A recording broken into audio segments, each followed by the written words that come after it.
The smell of burning flesh and clotted blood could be detected for miles, long before the city walls appeared on the horizon. Unceasing screams pierced the hot desert air, mingling with the rhythmic, deafening sound of thousands of boots marching in perfect unison. They were infantry, cavalry, and military engineers, advancing like an indestructible biological machine.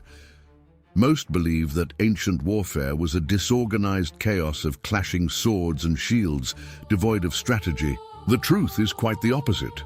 What actually transpired required a logistics so complex and a cruelty so calculated that it still paralyzes historians today. This is the story of the nation that turned state terrorism into an exact science and became the greatest nightmare of the biblical world. This is the brutal history of the Assyrian Empire.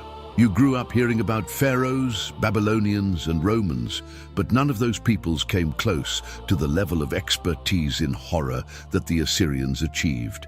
They didn't just want to win battles, they wanted the mere mention of their name to make entire armies commit mass suicide before the first confrontation even began. The Assyrian war machine was born of relentless geographic necessity. Located in northern Mesopotamia, between the Tigris and Euphrates rivers, they lived on an open plain with no natural defenses, surrounded by mountains teeming with hostile tribes. For centuries, they were invaded, looted, and humiliated until they decided they would never be victims again. Under the leadership of kings like Tiglath-Pileser III in the 8th century BC, Assyria underwent a military reform that changed the history of humanity. The world's first permanent professional army was created.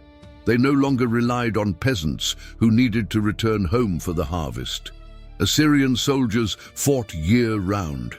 They developed an impressive supply chain capable of feeding an army of more than 100,000 men marching through barren deserts. Something as complex to coordinate as the supply logistics of a modern metropolis during a natural disaster. They were pioneers in the large-scale use of iron weapons. While neighboring nations still used bronze, which was weaker and lost its edge quickly, Assyrian blacksmiths mastered temperatures exceeding 1,500 degrees Celsius to forge iron swords and spearheads, weapons that shattered enemy shields as if they were made of thin twigs. But their true power was not just in the metal, it was in the mind. Assyrian psychological warfare involved a deep and disturbing understanding of human anatomy and fear. When they conquered a city that had resisted, the punishment was carried out with surgical precision. The stone records left by kings like Ashurnasirpal II describe with pride how they flayed rebel leaders alive. The process required brutal anatomical knowledge. A specialist would begin by cutting the skin around the calves or buttocks and with perfectly sharpened knives strip the entire skin from the condemned in one piece, while the victim was still breathing, kept alive as long as possible to maximize the agony. The flayed human skin was then stretched and nailed to the walls of the conquered city. Screams. The visual message was clear: if you resist, this is what will happen to you. The other favored technique was impalement. It was not a quick execution. The wooden stake was carefully inserted into the victim's body so as to avoid major vital organs like the heart and lungs, exiting near the base of the neck or the mouth. The weight of the body itself caused the person to slide slowly, millimeter by millimeter, in a suffering that could last for days under the scorching 40-degree sun of the Middle East. Imagine the strength required to lift an 80-kilogram human body pierced by a thick wooden pole and drive it deep into the rocky ground. They did this with hundreds of prisoners simultaneously.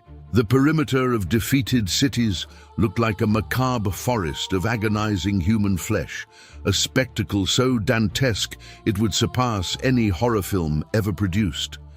Because of this, many cities simply opened their gates and surrendered as soon as the dust of the Assyrian war chariots was seen on the horizon, preferring slavery to indescribable torture. This was the terror that swallowed the northern kingdom of Israel.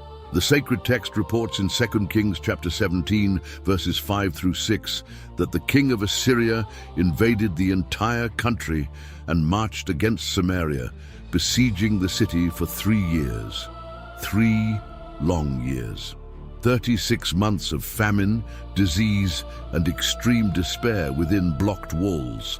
When rations run out, the human body begins to consume its own fat and then its muscles. Diseases like dysentery and typhus spread in confined environments without basic sanitation, killing faster than enemy swords. In Zephyr 22 BC, the northern capital fell, and here the Assyrians applied another of their cruel inventions, mass deportation as a tool of social engineering. The annals of the Assyrian king Sargon II record that he deported exactly 27,290 Israelites from Samaria. They didn't take everyone.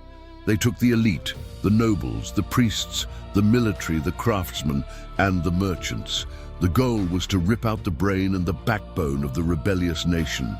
These tens of thousands of people were forced to march on foot, chained to one another by the neck, or with hooks through their noses and lips for distances exceeding 1,000 kilometers. Imagine the forced march of a population equivalent to an entire small city, walking barefoot over stones and burning sand with minimal access to water. The mortality rate on these journeys easily exceeded 30%. Those who survived were scattered to the ends of the Assyrian Empire and forced to intermarry with other defeated peoples. Identity erased. This was how the 10 lost tribes of Israel were born. They did not disappear into a black hole. They were diluted, intermixed and assimilated by the relentless force of the Assyrian state, losing their language, their religion, and their history. 21 years later, the target shifted south. The kingdom of Judah was in the crosshairs. King Sennacherib, one of the most arrogant and brilliant monarchs of his dynasty, decided to punish King Hezekiah of Judah for refusing to pay tribute and for making alliances with Egypt. In the year 701 BC, the Assyrian war machine entered Judah. According to Sennacherib's own records, inscribed on the famous Taylor Prism discovered centuries later, he destroyed 46 fortified cities of Judah and captured 200,150 inhabitants. The number is monumental. 200,000 people turned into refugees or slaves in a matter of months. But the apex of the terror occurred at the city of Lachish. Lachish was the second most important city of Judah, a fortress built on top of a hill with massive double walls. Sennacherib wanted to set an example. The Assyrian military engineers analyzed the topography and began building a siege ramp. They had no modern excavators or cranes. They built a ramp of thousands of tons of stones and earth, transported by hand, bucket by bucket, under enemy fire. Archaeologists excavated Lachish and found the ramp, which still exists today. They also discovered the counter-ramp that the Jewish defenders tried to build from the inside. They found hundreds of bone, iron, and bronze arrowheads, as well as enormous slingstones and remains of crushed helmets. The battle was hand-to-hand, sweaty, and desperate. The Assyrians brought their siege engines, the true tanks of antiquity. They were wooden towers with thick wheels, covered in animal hides soaked in water so they wouldn't catch fire. Inside them, men operated a massive metal battering ram, weighing more than a ton, designed to strike the same point on the stone wall repeatedly until it shattered. The impact force of such a ram is equivalent to the force of a compact car hitting a concrete wall at high speed, over and over without stopping. The earth shook.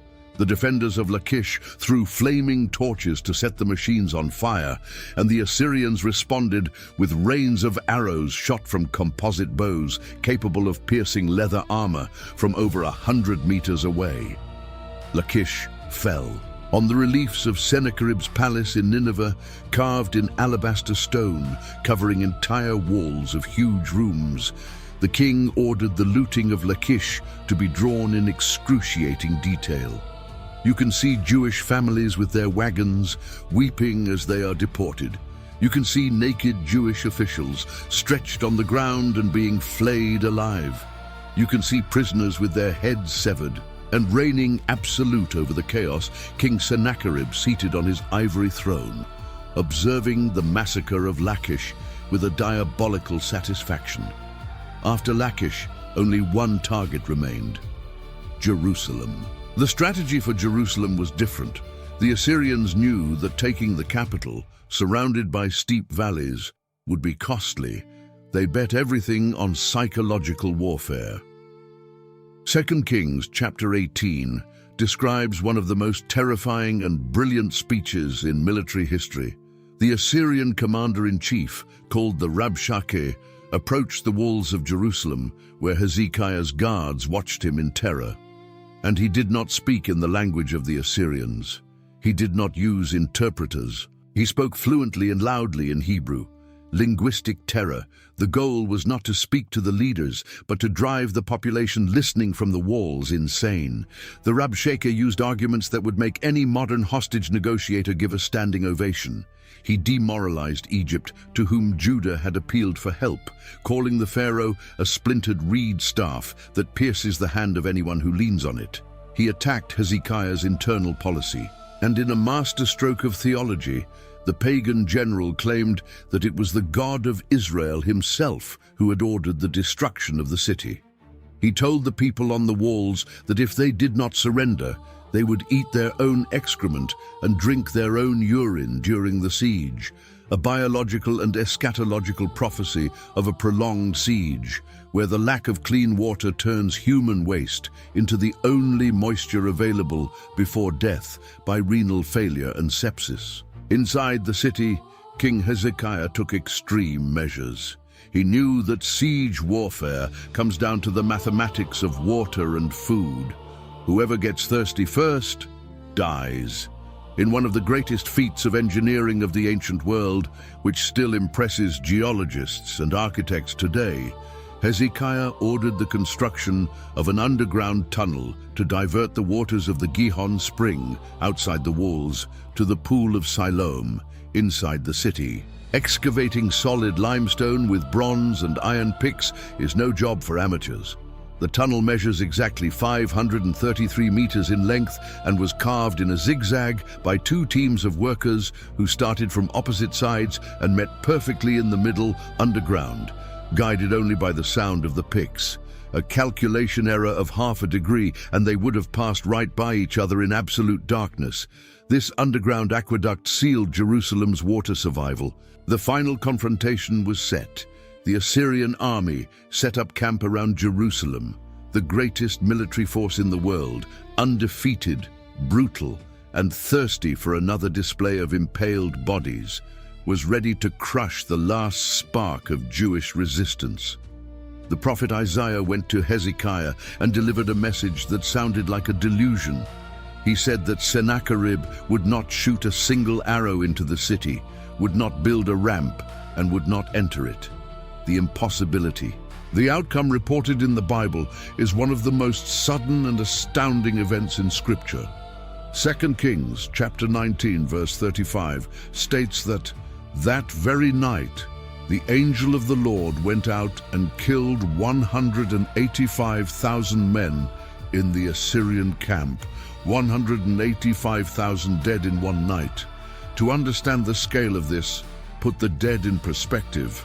The largest modern soccer stadium in the world barely holds 100,000 people. The angel exterminated almost 2 entire stadiums full of battle-hardened soldiers without the noise of a battle, while the city slept in despair. When the Israelites woke the next morning, they looked over the walls and saw no movement from the invading army.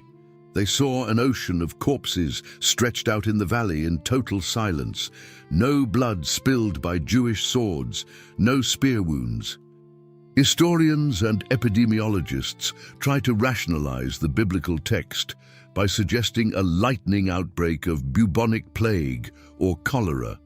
transmitted by rats in the crowded camp, where diseases can kill tens of thousands in a very short time. Others cite Herodotus, the Greek historian, who wrote about a plague of field mice that destroyed the bowstrings and leather shield straps of the Assyrian army on the border with Egypt, leaving them vulnerable to slaughter. Whether by direct supernatural intervention or providential biological vectors, the undeniable fact is that the unbeatable Assyrian army disappeared from the gates of Jerusalem overnight. And the Assyrian records, King Sennacherib meticulously documented all his victories, but about Jerusalem, the imperial propaganda machine took a bizarre euphemistic leap. On the Taylor Prism, he boasts of having trapped King Hezekiah in Jerusalem like a bird in a cage. And the narrative ends there. He does not say he took the city. He does not list spoils looted from within the walls. He does not mention the death of Hezekiah. The thunderous silence of the royal annals about what happened after locking the bird in the cage is the secular archaeological confession that something went terribly wrong for the empire that never lost. Sennacherib returned to Nineveh empty-handed, where years later, while worshipping in the temple of his god Nisroch, he was assassinated by his own sons. This incomparable ferocity is the key to understanding another biblical book that always generates controversy. The Book of Jonah. When God told Jonah to preach in Nineveh, the capital of the Assyrian Empire, the order was not just difficult, it was a monumental suicide mission and an insult to Israelite nationalism. Asking a Hebrew prophet to go to the capital of world terrorists and preach repentance was like asking a Jewish prisoner of the Second World War to go to Berlin and try to convert the high command of the Third Reich. Nineveh was enormous. The text says it took 3 days to cross it, a colossal urban expanse for the ancient world, encompassing suburbs and adjacent fields within a fortified perimeter of an impressive 12 kilometers of immense walls. Jonah fled not because he was afraid of the journey, but because he hated the Assyrians with every fiber of his soul, and knew that if they repented, God would forgive them. He preferred death at the bottom of the Mediterranean Sea to seeing the survival of the nation that had flayed and impaled his compatriots. The repentance of Nineveh in Jonah's time slowed the clock of judgment, but it did not change the nation's DNA in the long term. The apex of Assyrian terror was still to come with King Ashurbanipal, a lethal and erudite man who not only marched with armies spreading carnage, but also prided himself on knowing how to read Sumerian and Akkadian, founding the first great organized library in history at the heart of the empire. The Book of Nahum, the biblical prophet focused exclusively on the fall of the Assyrians, paints Nineveh as the bloodthirsty city, full of lies and looting. He describes the sound of the whip, the rumble of wheels, galloping horses and bounding chariots with the vividness of a war reporter on the front lines. Nahum predicted that the unbeatable fortress would fall not smoothly, but amid fire, looting, and psychological terror, paying the Assyrians back in the exact currency they used against the world. The bill finally came due in 612 BC. The coalition formed by the Babylonians, led by Nabopolassar and the Medes, marched against the invincible Assyrian capital. Nineveh felt safe behind incredibly thick walls and gigantic bronze gates. But Nahum's prophecy indicated that the river gates would open and the palace would dissolve.